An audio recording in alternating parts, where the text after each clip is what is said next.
Hello everyone. So today for Flipchart Friday, we're going to be touching on a topic that we actually haven't really touched on a lot. We're going to be talking about PPC landing pages and what you really need to ask when you have any digital marketing company building out landing pages that they'll be using for a paid advertising campaign.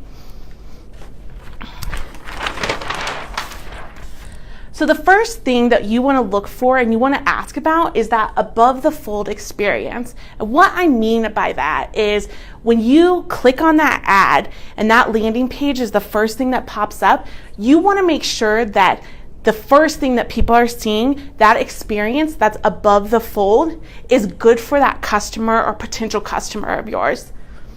The next thing that we want to look at is, does the headline of the page define your business or any offer that you're currently running and promoting through paid advertising? So is your offer in sync with what is being advertised through the copy of your paid ad? Are we showing what your business is, 100% guarantee, things of that nature, being right there in front of the customer so the customer knows what they're getting from you. The next thing you want to do is communicate value with your headline as well. So again, that 100% satisfaction guarantee, on time for service, things like that customers really are going to resonate with just because you're going into their home. They want that value presented to them right off the bat. The next thing that we want to look to is, are the call to actions obvious? So with that, we want a big phone number above the fold. We want the form submission above the fold. So when somebody's landing on that page, they know exactly what to do. In sync with that is that call to action clear. So having that call now button, having, on your form submission, fill out the form, we'll call you, schedule service now, things like that, so people know what they're doing when they're filling out that form or when they're calling you, what they're going to be expecting. The next thing that you want to look at is unnecessary links. So here at Wit Digital, when we're building landing pages, we don't do any internal linking because it's a distraction. If you're linking to a specials page or an offers page, that's great, but we don't want any unnecessary links there to confuse the customer or have that distraction to them.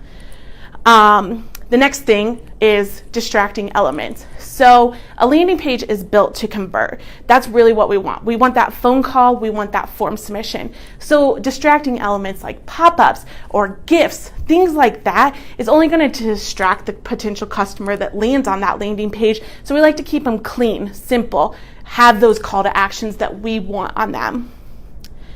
The next thing that we want to focus on is the copy and the content on the page. So in the home service industry, a lot of companies provide air conditioning service, furnace stuff, water heaters, plumbing, electrical. You want to make sure that your copy is focused on that service that you're promoting through paid. Here at Wit Digital, we build out multiple landing pages for clients of ours that run multiple services. So we're not running everybody to that same landing page. We have a furnace landing page. We have an air conditioning landing page. We have that plumbing landing page. And all that copy that we put on those landing pages is focused around that service. It builds that trust and that rapport with that potential customer of yours. The next thing is all the testimonials on the page relevant. So again, that goes with the copy. You need to make sure that on your plumbing landing pages, the testimonials that you put on there are for plumbing customers of yours. You don't want to have that air conditioning or furnace customer testimonial on there when you're promoting your plumbing side of the business. The next thing that we want to focus on are all the forms necessary. So more forms doesn't mean better. It doesn't mean that you're going to get more form submissions. It means it's distracting. It's confusing. You don't want 4 or 5 form submissions on a landing page because it's only going to concern the customers. Are they going to get back to me? Keep it very simple, making sure that all those forms that you have on that page are necessary. Here at Wit Digital, we really only use 2. We have a sticky form bar, and then we have one at the bottom of the page, making sure that if somebody scrolls through the whole landing page, they have that option. 2 is really where the sweet spot is, and we don't recommend having any more than that.